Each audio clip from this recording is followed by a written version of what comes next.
Comrades and friends, welcome to the program Global Weekly News, serial number 203.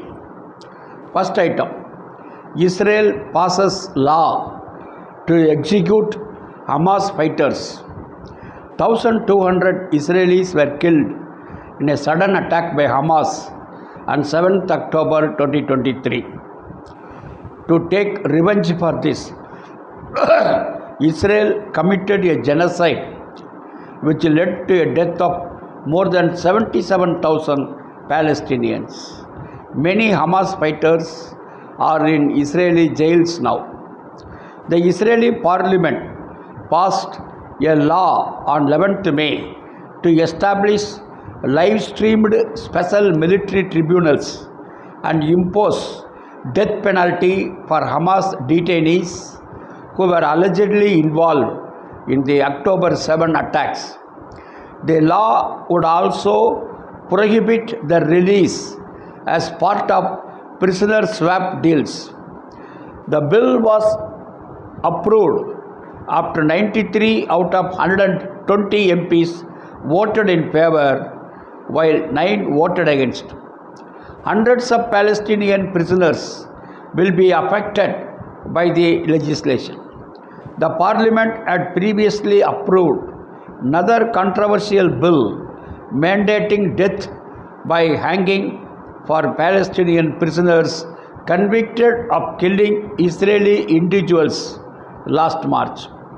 A lawyer with the Legal Center for Arab Minority Rights in Israel explained that the Israeli law lacks the standards of a fair trial and does not meet international law requirements. Hamas issued a statement on 12th May denouncing the law as fascist and racist. Hamas further warned that the terrorist policy and fascist legislations will not succeed in breaking the will of the Palestinian people and their continuous struggle until they regain their national rights. Well, comrades, item number 2. Thousands hit the streets of Argentina in defense of public education.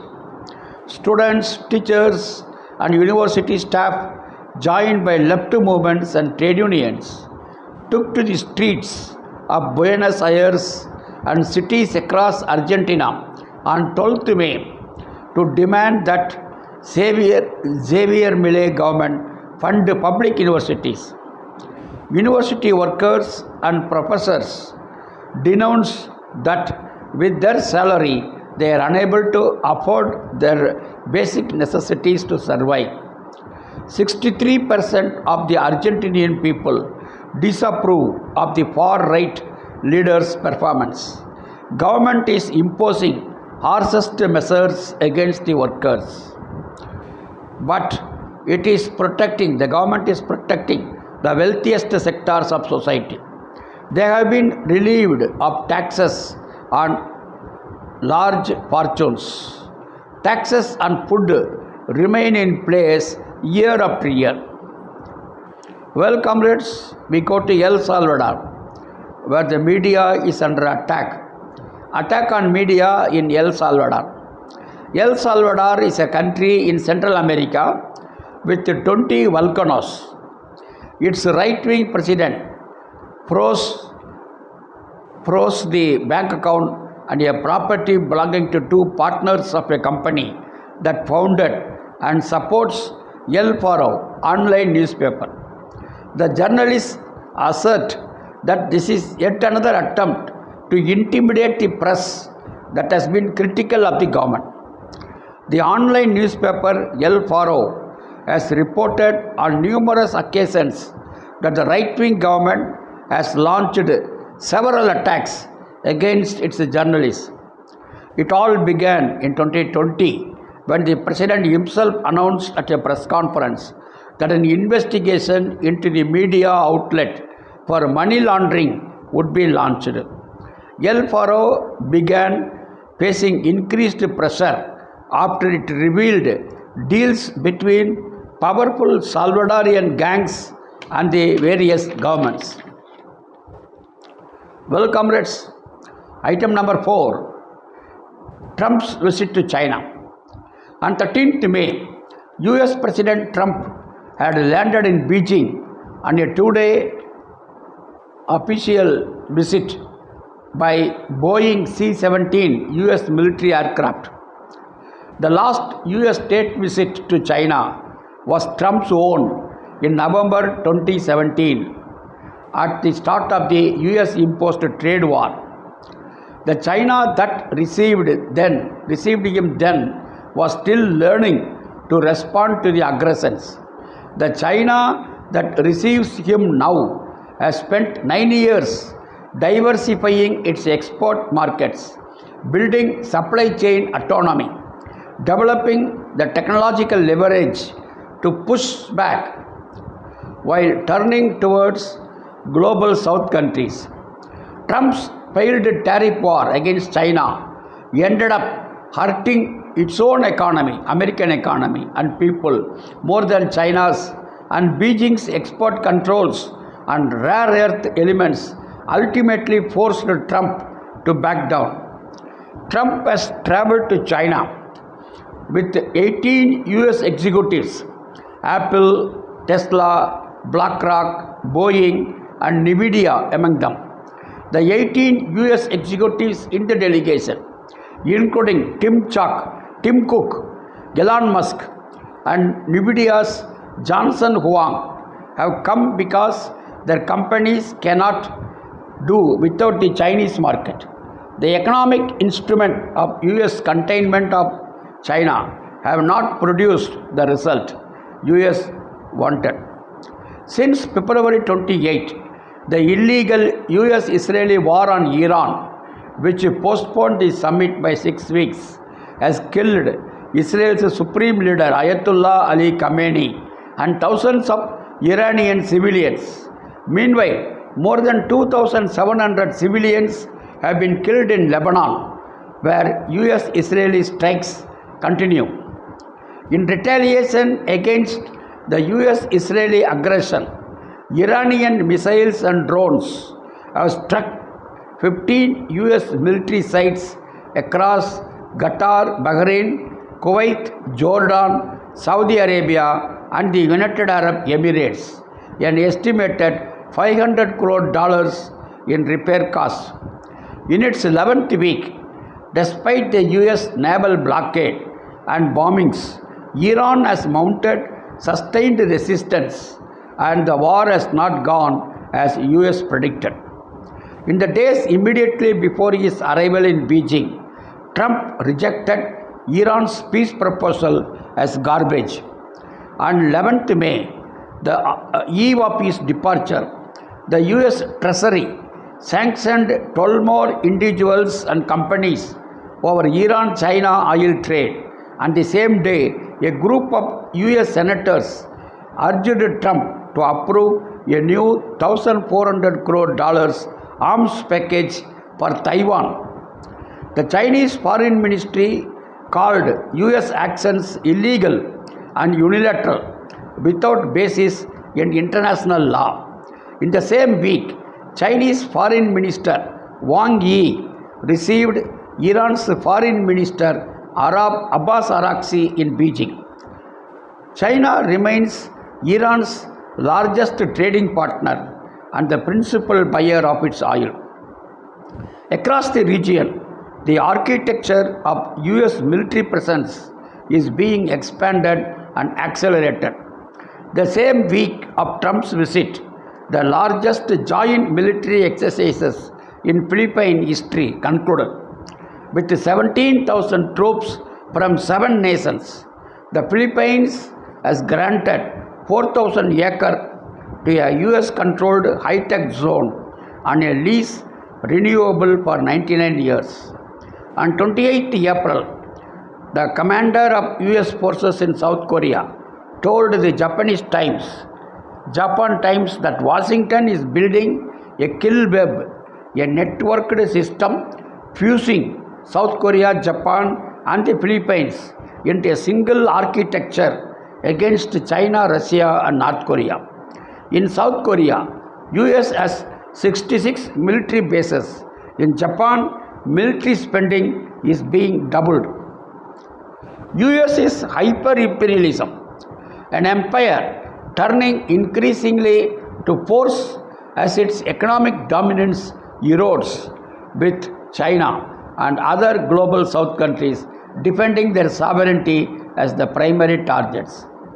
The Hands Up Asia campaign, launched on April 30, the anniversary of the liberation of Vietnam, by the International People's Assembly and partner organizations across our region, calls for the removal of foreign military bases from Asia, the cancellations of aggressive deals like AUKUS, Australia, United Kingdom and United States, Tripartite Security Forum, and the Quad, India, US, Japan and Australia, Quadrilateral,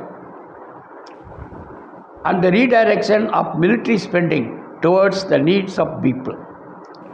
Comrades and friends, now we go to Mexico, where small farmers were given debt relief.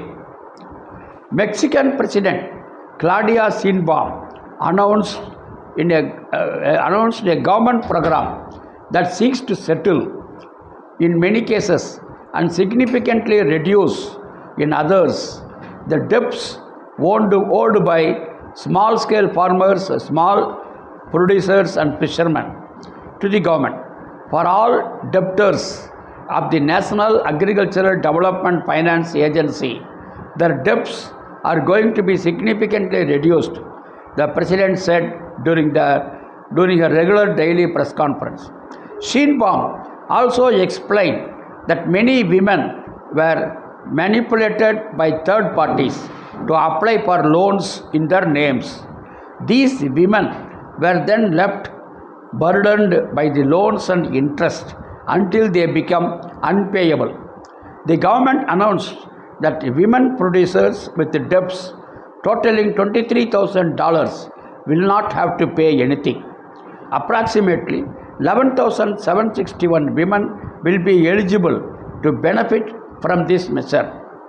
For women with larger debts, that is between $23,000 and $575,000, a 30% discount will be available, and the remainder of the loan can be restructured through other payment options.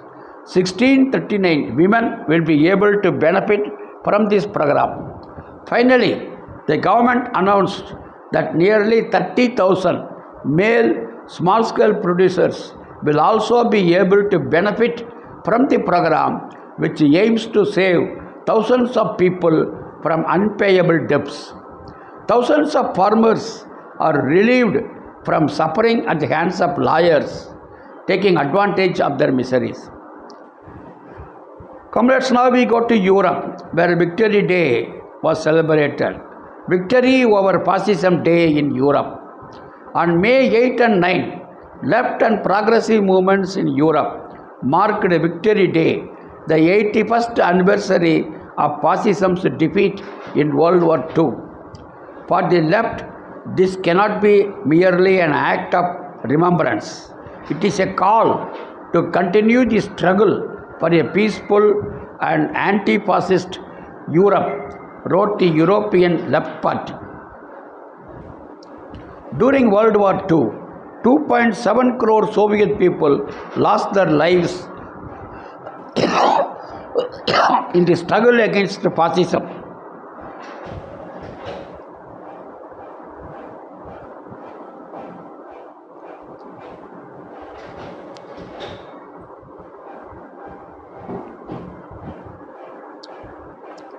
Nazis and fascists killed Jews, communists, and other groups massively. Red Army of Soviet Union defeated Hitler on 8th May 1945. In the events commemorating the 81st anniversary, many speakers emphasized similarities between trends that led to the rise of fascism and today's militarization and armament, calling for urgent action. The Mauthausen concentration camp survivors pledged after liberation, "We are determined to carry on the struggle against imperialism and national hatred. The construction of a new world of peace and freedom is our goal." European Commission President and reactionaries tried to erase contributions of communists in World War II. Robert Schuman placed the idea of European Union of peace, coordination and democratic cooperation on 9th May 1945. This day is celebrated as Europe Day by the reactionaries.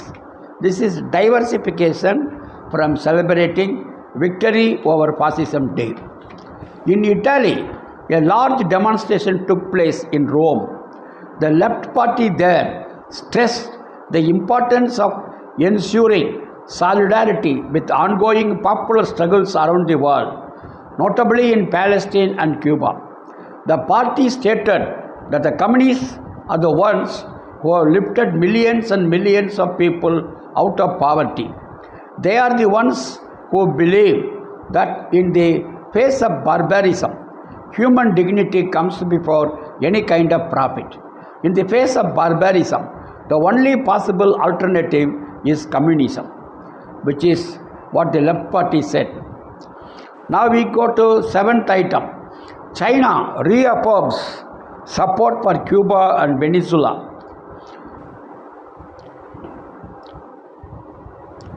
Chinese Foreign Ministry spokesman reaffirmed on 13th May that Beijing's position on Cuba and Venezuela remains unchanged when asked whether the issues would be discussed at the meeting between President Xi Jinping and Donald Trump, who arrived in Beijing on 13th May afternoon for a two-day summit.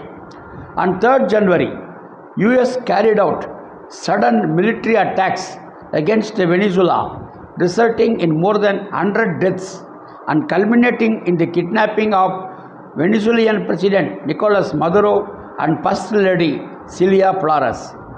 Regarding Cuba, Washington has intensified unilateral sanctions against Cuba in recent months, expanding restrictions on energy, finance, and state entities. On 7th May, spokesperson of Chinese Foreign Ministry stated that China firmly opposes the US attacks against Venezuela in defending its sovereignty, dignity, and legitimate rights. Sanctions against Cuba are a serious violation of international law and demanded that Washington immediately end the blockade, sanctions, and any form of coercion and pressure against Cuba. Chinese support for Cuba is not merely rhetoric. Since January, Beijing has sent 60,000 tons of rice, $8 crore in emergency aid, and photovoltaic equipment destined for hospitals and communities affected by the blackouts. Cuba has incorporated more than 1,000 megawatts of solar energy in the last year with the Chinese financing and technology. Comrades and friends, last item, 8. Honduras Gate. The far-right plot against the left in Latin America. Leaked audio recordings suggest that Trump helped hatch a plot with the former Honduran president and convicted drug trafficker Orlando Hernandez with support of Argentine President Javier Milei, members of the Israeli government, and current president of Honduras, Nasri Aspura, to free Hernandez from US custody. Trump pardoned Hernandez in November 2025, saying Hernandez's conviction and 45-year sentence for trafficking 400 tons of cocaine into the US was a setup and he had been treated unfairly. The recordings suggest that Trump's pardon of Hernandez had different motivations. Hernandez's release was part of a plot to return him to power, persecute the left wing in Honduras and wage campaigns to discredit progressive governments in the region. The recordings suggest an international conspiracy against the Latin American left involving political coordination, financial support, and media influence. The plan seeks to advance US interests through the construction of a new US military base in Honduras, a free trade agreement, expansion of special zones for employment and economic development, also known as private states, in which countries cede separate part of their territorial sovereignty to private capital. The recordings also reveal plans to destabilize progressive governments in Colombia and Mexico. Thank you, comrades. Lal Salam. See you next week.